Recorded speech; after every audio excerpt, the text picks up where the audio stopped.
Hello friends, welcome to my channel. कैसे हैं आप लोग? आई होप कि आप लोग भी अच्छे होंगे।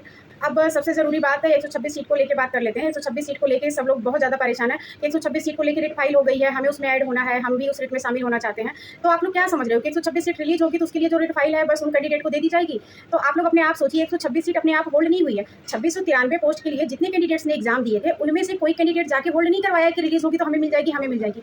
वो जो रिलीज़ हुई है, वो होल्ड हुई है, वो अनीता सिंह के जो संविदा कर्मी हैं जिन्होंने रेगुलाइजेशन की मांग किया है उसके लिए होल्ड है। तो जो रेगुलाइजेशन की बात उन्होंने कही है वो उनका अपना प्रावधान है, जबकि विभाग के पास सीटें हैं, 4700 समथिंग सीटें हैं, जो पेज हमने आप लोगों के साथ शेयर भी किया है। तो अब अगर 126 सीट पे गवर्नमेंट भी तो लड़ रही है, गवर्नमेंट खुद चाहती थी कि 126 सीट होल्ड ना हो, लेकिन होल्ड हुई। होल्ड है क्यों हुई, क्या हुई, इसका हिस्ट्री अगर मैं बताऊंगी तो बहुत लंबा टाइम लग जाएगा। तो शॉर्ट में मैं बस इतना ही कहूंगी कि 126 सीट जो होल्ड है आपके और मेरे या जो पिटिशनर हैं और जो एग्जाम दिए हैं, किसी के कोई उससे नहीं जुड़ा है। वो जो 126 सीट जुड़ी है तो वो अनीता सिंह और गवर्नमेंट, यानी कि और इसमें क्या कहते हैं, जज की बात कर लेते हैं, हाई कोर्ट में जो मतलब होल्ड हुई है। तो जज साहब ने ये डिसीजन दिया है कि 126 सीट होल्ड करते हैं, बाकी को रिलीज करते हैं, बाकी पे आप भर्ती करिए।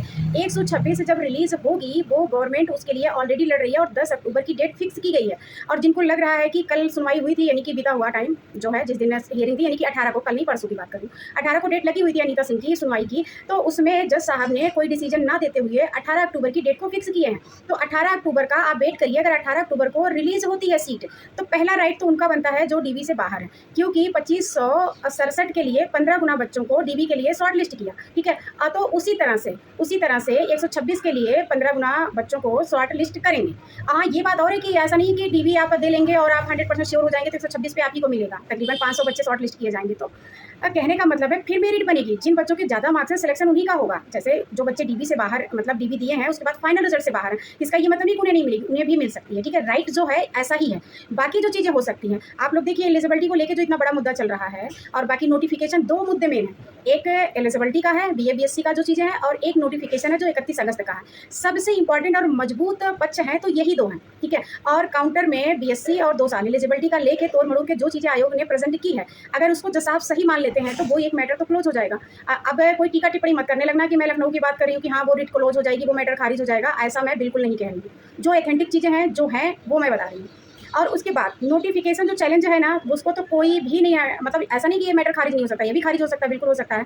लेकिन ये लीगल चीज़ें हैं कि नोटिफिकेशन में आपने जो चीज़ें दे दिया है उसको आप नहीं बदल सकते। और नोटिफिकेशन में इन्होंने बीएससी और बीए 2 साल को समकक्ष माना है, समकक्षता को इन्होंने डिफाइन नहीं किया है, जिसके लिए इन्होंने काउंटर में जो चीज़ें लगाई हैं और जिसकी पहुँच है, हालांकि मैं सबको शेयर नहीं कर सकती, सबके पास किसी को भी नहीं, बट हाँ मेरे पास है। और आप लोग भी चाहें तो काउंटर खुद थोड़े पैसे खर्च कर सकते हैं या फिर किसी के माध्यम से पीडीएफ लेके आप लोग खुद देख सकते हैं कि काउंटर में आयोग ने क्या क्या चीज़ लगाया है, ठीक। यानी आयोग और विभाग, उसके बाद स्टेट, तो आपको खुद समझ में आ जाएगा कि मेरी बातें कितनी ऑथेंटिक है और मैं जो कह रही हूँ वो कितना सही है। तो 126 पे क्लियर कट मैं ये कहती हूँ कि जिस दिन रिलीज होगी उस दिन आप दावा ठोक सकते हैं, उस दिन आप रिट फाइल कर सकते हैं, उस दिन आप उसके लिए लड़ सकते हैं, जो मर्जी, हर कोई इस भर्ती में शामिल होने वाला है इसके लिए दावा कर सकता है। और रही बात हमारे रिट की, तो हमारे रिट में बहुत सारे लोगों को कन्फ्यूजन है, क्या ही है मैं नहीं जानती। जिन लोगों को ये सवाल है कि 126 सीट हमारे रिट में ऐड है कि नहीं है, बिल्कुल हमारे रिट में 126 सीट ऐड नहीं है, लेकिन हाँ अनीता सिंह का मैटर बाकायदे पॉइंट टू पॉइंट मेंशन किया गया है और अनीता सिंह से ही 126 सीट जुड़ा हुआ है।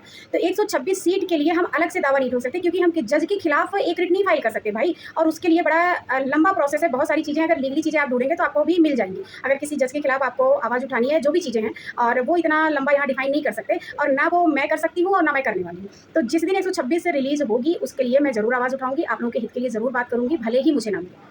और 126 पे हमारे एडवोकेट ने ये चीज़ बोला कि हम इसमें उस पॉइंट को मेंशन नहीं कर रहे हैं, बट हाँ अनीता सिंह का मैटर इसमें पॉइंट बाई पॉइंट मेंशन है, तो फिर बहस में हम 126 सीट का जरूर मुद्दा उठाएंगे। और बाकायदे हमने क्लियर कट बोला था कि प्रेयर में ये चीज़ मेंशन कर दीजिए कि 126 भविष्य में रिलीज होती है तो आर्टिकल 14 के तहत, आर्टिकल 14 में एक है विधि की समझ समता, विधियों का समान संरक्षण।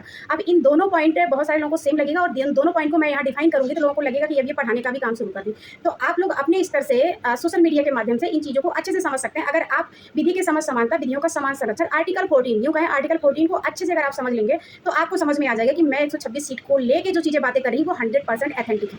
तो उसके तहत जितने भी बच्चे कोर्ट गए हैं, ठीक है, उनका पहला राइट बनता है, और सबसे पहला राइट बनता है नॉन डीबी कैंडिडेट का कि उनकी डीबी हो, ठीक है। जिस तरह से 2567 पे हुई है, तो आप किसी का फेवर नहीं ले रही हूँ, ठीक है। ये सब चीज़ें अपने माइंड में प्रिपेयर करके मेरा वीडियो देखा करिए, और जिसको मेरी बातें ऑथेंटिक और सही नहीं लगती बिल्कुल मेरा वीडियो ना देखा करें। और अगर आप मेरा वीडियो देखेंगे नहीं तो आपको यूट्यूब रिकमेंड भी नहीं करेगा, आपको शो नहीं करेगा। अगर आपने 2-4 दिन नहीं देखा तो आपको यूट्यूब बिल्कुल रिकमेंड नहीं करेगा। और मैं किसी से नहीं कहती कि हाँ मुझे फॉलो करो, मेरा वीडियो देखो, जो भी चीज़ें हैं। हालांकि मैं जानती हूँ कि बहुत सारे लोग मेरा वीडियो देख रहे हैं, तो फिर मेरा भी दायित्व है, मेरा भी फर्ज है। स्टार्टिंग से मैंने सच बोला है तो आज मैं सच ही बोलूँगी। तो और एक चीज़ और बताना चाह रहे थे, हाँ, अब बात कर लेते हैं जो रिट यहाँ मतलब इलाहाबाद प्रयागराज में फ़ाइल है। तो उसके लिए हमने बताया था परसों आप लोगों को लिस्टिंग एप्लीकेशन डाली गई है, तो लिस्टिंग एप्लीकेशन को लेके कल कोर्ट में हमारे एडवोकेट मौजूद थे। तो जितनी भी लिस्टिंग एप्लीकेशन थी, जिस दिन हमारा मैटर सुना नहीं गया है, पास ओवर हुआ है, उस दिन का जितनी भी लिस्टिंग एप्लीकेशन थे, सबकी डेट फरवरी में फिक्स कर दी जा रही थी। तो फिर ये डेट बहुत लंबा हो रहा था, तो फिर एडवोकेट ने लिस्टिंग एप्लीकेशन को वापस ले लिया। वापस लेने के बाद अब 2-4 दिन वेट करते हैं, अगर डेट अपने आप जल्दी फिक्स हो जाती है तो ठीक है, नहीं तो दोबारा लिस्टिंग एप्लीकेशन डालेंगे। जो भी प्रोसेस होता है उसके अकॉर्डिंग ऑलरेडी मैं काम कर रही हूँ, एडवोकेट के जूनियर भी काम कर रहा है, वो भी इसमें लगा हुआ है। मेरा खुद कहने का मतलब है कि मैं खुद इतनी ज़्यादा इस मैटर पे कॉन्संट्रेट हूँ और टाइम टू टाइम चीज़ों को ध्यान दे रही हूँ। तो लेकिन ये कुछ चीज़ें हैं जो मेरे बस में भी नहीं है, आपके भी बस में नहीं है। अगर कोई ये ऐसा बनता है कि भाई हम करवा लेंगे, हम डेट लगवा लेंगे, हम सुनवाई करवा लेंगे, तो बिल्कुल उसका वेलकम है और खर्चा जो लगेगा वो मैं दूँगी। बट हाँ, लीगल होना चाहिए। ऐसा नहीं है कि खर्चा हो रहा है ₹10 तो आप हमसे ₹500 बताओ, तो ऐसा नहीं। कोई अगर ऐसा आगे आना चाहे, अपनी मर्ज़ी से करना चाहे तो मैं हूँ साथ, मैं दूँगी पैसा। और ये बात कर लेते हैं, अब लिस्टिंग एप्लीकेशन का हो गया, तो अब जब डेट लगेगी आप लोगों को हम बताएँगे। और डॉक्यूमेंट जो मैंने बताया है 7-7 लड़कियों के लिए, वो जिसको भी क्या कहते हैं सेंड करना है, तो ये ध्यान रखें कि आज शाम तक यानी रात तक हर हाल में मुझे सेंड कर दें, तो उसमें से कल फाइनली मैं सेलेक्ट कर लूँगी जिसको करना है। और परसों मेरी कोशिश रहेगी परसों या नरसों में रिट फाइल करवा दें, ताकि डेट आप जब भी लगे, क्योंकि 1 हफ्ता तो मान के चलिए, ताकि उसी दिन ये भी डेट अगर लग जाती है तो कनेक्ट हो जाए। फिर हमारे उन एडवोकेट के साथ में एक और एडवोकेट होंगे जिनका नाम मैं यहाँ ओपन नहीं कर सकती हूँ। हालाँकि जो हमारी डेट को देख रहे हैं सर, विनोद कुमार उपाध्याय सर, और जिनके उनके जूनियर हैं विनोद कुमार उपाध्याय सर के जूनियर विवेक कुमार शुक्ला। तो इनके अलावा, इन 2 लोगों के अलावा भी 2 और एडवोकेट कोर्ट में मौजूद रहेंगे जब हमारी डेट लगेगी। तो मैं कहीं से भी रिस्क नहीं लेना चाहती हूँ, और जो मैं कर रही हूँ वो आप लोग जिस दिन ग्राउंड लेवल पे चीज़ों को जानेंगे ना, तो आप लोगों को भी लगेगा कि ये रेयर है कि लोग कर पाएँ, क्योंकि इसमें भी दिमाग और टाइम, पैसा, बहुत सारी चीज़ों का मतलब नुकसान होता है। तो हमारे पास भी इतना टाइम नहीं होता है एक-एक लोगों को रिप्लाई करना और फ़ोन उठाना, और फ़ोन उठाऊँगी तो आप लोग भी जानते हैं 10 मिनट, 15 मिनट, कभी-कभी आधे घंटे ऐसे चले जाते हैं। तो 84-83 लोग, मतलब मुझे छोड़ के 83 लोग तो ऑलरेडी रिट में, इन लोगों का फ़ोन उठाना, रिप्लाई करना, तो आप लोग समझ लो कि अगर 83 में से 10-15 लोग भी पर डे अगर हमें कॉन्टैक्ट करते हैं तो मेरा कितना टाइम जाता है और क्या सिचुएशन हो सकती है। और उसके बाद अदर जो कैंडिडेट हैं, किसी को कोई इन्फॉर्मेशन चाहिए, किसी को कोई, भाई जो इन्फॉर्मेशन होती है वो वीडियो के माध्यम से मैं ऑलरेडी आप लोगों के साथ शेयर कर देती हूँ। तो फिर आप लोग क्यों परेशान हैं? और क्वेश्चन से रिलेटेड अब किसी को क्वेश्चन के बारे में जानना है, किसी को 126 सीट के बारे में, 126 सीट भाई होल्ड हुई है, रिलीज़ नहीं हुई है। जब रिलीज़ होगी तब आप लोग इतना परेशान होइएगा, ठीक है? और ऑलरेडी गवर्नमेंट और अनीता सिंह लड़ रही हैं। कुछ लोगों का कहना है अरे उन्होंने वो क्या नाम है यहाँ अशोक सर को हायर कर लिया है। यानी कि अशोक खरे सर को, आप सिर्फ अशोक बोलने से शायद आप लोग ना समझे, अशोक खरे सर को हायर किए हैं, ऐसा है, वो बहस करेंगे। अरे भाई मैं खुद मिल चुकी हूँ उनसे। तो रिलीज़ तो होने दीजिए, किसके फेवर में आएगा, क्या होगा वो नहीं पता। जहाँ-जहाँ आप लोगों को दिमाग लगाना चाहिए वहाँ तो लगा नहीं रहे हैं। जब 4700 समथिंग सीटें हैं, वहाँ दिमाग लगाना चाहिए तो वहाँ आप लोग लगा नहीं रहे हैं।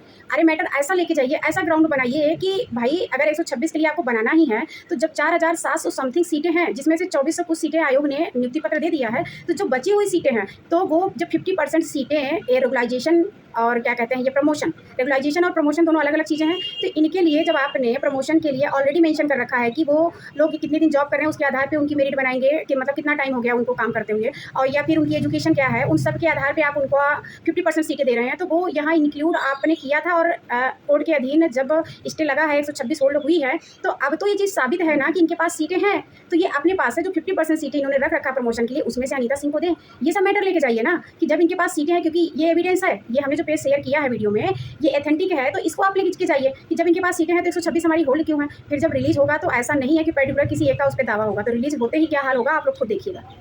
तो ये सब थी अपडेट। बाकी कोई भी न्यू अपडेट होगी तो मैं आप लोगों को अपने चैनल के माध्यम से बताऊंगी। और प्लीज़ मुझसे ये क्वेश्चन ना किया करें कि इस वीडियो में ये आया, इस वीडियो में ये आया, और हमारे ग्रुप में प्लीज़ किसी का वीडियो ना शेयर किया करें। खासकर मैं जिसकी ओर इंगित कर रही हूँ, पर्टिकुलर एक इंसान जिससे मुझे, वैसे मैं किसी से नफरत नहीं करती हूँ, बट हाँ उस इंसान का वीडियो अगर मेरे ग्रुप में शेयर है ना तो एकदम सरदर्द हो जाता है अगर मैं देखती हूँ। तो मेहरबानी करके जितने भी लोग 83 लोग हैं हमारे डेट में, तो वो लोग कम से कम उस लड़की का वीडियो हमारे ग्रुप में शेयर ना किया करें।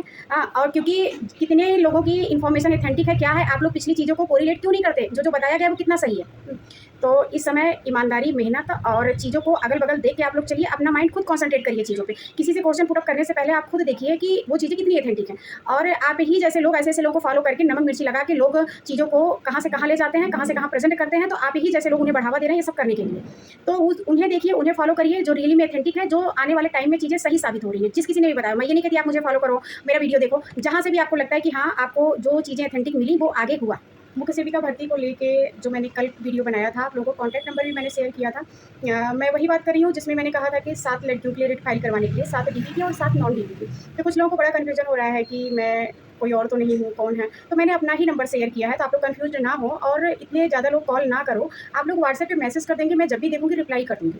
तो वो फाइनली मैंने डिसाइड कर लिया है और जिन लोगों ने डॉक्यूमेंट्स भेजे हैं, कुछ लोगों के ऐसे डॉक्यूमेंट्स आए हैं जो एक-एक डॉक्यूमेंट एक-एक पीडीएफ में है, तो आप लोग सारे के सारे डॉक्यूमेंट एक ही पीडीएफ में करके भेजिए। और उसके बाद जिन लोगों ने नहीं भेजा है, जिन्हें हमने वॉइस मैसेज भेजा है और जिन्होंने पहले मुझे व्हाट्सएप किया था रीड फाइल करने के लिए, जो मेरे भरोसे बैठी हैं, तो उन लोगों से मैं कहना चाहती हूँ कि आप लोग एक ही पीडीएफ में सारे डॉक्यूमेंट्स रख के सेंड करिएगा और बाकी कुछ भी पूछना है, कॉल के बजाय आप लोग व्हाट्सएप मैसेज कर दीजिए, मैं जब भी देखूँगी आप लोगों को रिप्लाई कर दूँगी। और जिन लोगों को ये लग रहा है कि कोई बहुत बड़ा एडवोकेट हायर किए, क्या कैसे, ऐसा कुछ भी नहीं है। वो एडवोकेट ना तो बड़े हैं, ना तो छोटे हैं। हाँ, ठीक है। बट वो हमारी रीड फाइल करेंगे, फाइल होने के बाद जब पहली डेट लगेगी हियरिंग की, तो वो पार्वती देवी में मर्ज हो जाएगा। उसके बाद जो सुनवाई चलेगी, जो चीज़ें चलेंगी, साथ-साथ चलेंगी। और जो लोग ये समझ रहे हैं कि हम रिट में शामिल हो जाएँगे, रिट फाइल कर देंगे तो हमें एक सीट मिल जाएगी, तो ऐसा नहीं है। कोर्ट के अधीन बहुत लंबी लड़ाई लड़नी होती है, कहाँ से मिलेगी सीटें पता नहीं है। और जो टाइम ड्यूरेशन की बात करें तो 2 जुलाई को रिजल्ट आया है, तो 2 अक्टूबर को आपका टाइम ड्यूरेशन खत्म हो जाएगा। यानी कि ये जो हमारा सिविल मैटर है भर्ती का, तो ये 2 अक्टूबर को टाइम ड्यूरेशन खत्म हो जाएगा। इसके बाद आप लोग रिट फाइल नहीं कर सकते। इन केस अगर आप करते भी हैं तो आपको डिले का एथेंटिक चीज़ें प्रेज़ेंट करनी पड़ेगी, एथेंटिक एविडेंस वगैरह लगाने पड़ेंगे। तो जो एक्सेप्ट होगा कि नहीं होगा वो टाइम बताएगा, मतलब 100% श्योरिटी नहीं है। तो जिसको भी अपने हक के लिए लड़ना है, जो भी चीज़ें करनी है, कहीं पर भी रिट फाइल करना, क्या करना, अपने स्तर से आप चीज़ों को देखिए, समझिए। जहाँ आपको लगता है कि हाँ रियली में एथेंटिक चीज़ें हो रही हैं, तो वहाँ आप चाहे तो ऐड हो सकते हैं, क्योंकि टाइम खत्म होने के बाद फिर आपके रिट पे विचार नहीं होगा, चीज़ें खत्म। और फिर अगर यहाँ हाई कोर्ट से मैटर खारिज होता है या डबल बेंच से होता है, उसके बाद अगर आप सुप्रीम कोर्ट जाते हैं, तो सुप्रीम कोर्ट बस उन्हीं में विचार करेगी जो यहाँ से रिट खारिज होने के बाद जाते हैं। कहने का मतलब है फिर अलग से आप ये कहें कि रिट फाइल करके और सुप्रीम कोर्ट जाएँ लड़ने के लिए, तो ये एक्सेप्टेबल नहीं होगा। तो ये कुछ लीगल प्रोसेस आप लोग कन्फर्म कर लीजिएगा और रिट में जुड़ने से पहले ये श्योर हो जाइएगा कि 100% श्योरिटी नहीं है कि आपको जॉब मिल ही जाएगी, ठीक है? इसलिए अगर आप लोगों को जुड़ना हो जहाँ भी, जैसा भी, जो भी है, तो अभी जल्दी कर लीजिए 2 अक्टूबर से पहले-पहले, अदरवाइज़ आपके पास टाइम भी नहीं रहेगा। बाकी जो लोग अपनी तैयारी कर रहे हैं, जहाँ से जैसे जिस स्तर से अपना करते रहिए, ठीक है? तो फिर इसी के साथ वीडियो एंड करती हूँ, फिर मिलूँगी नेक्स्ट वीडियो में नेक्स्ट अपडेट के साथ। तब तक के लिए बाय बाय, टेक केयर।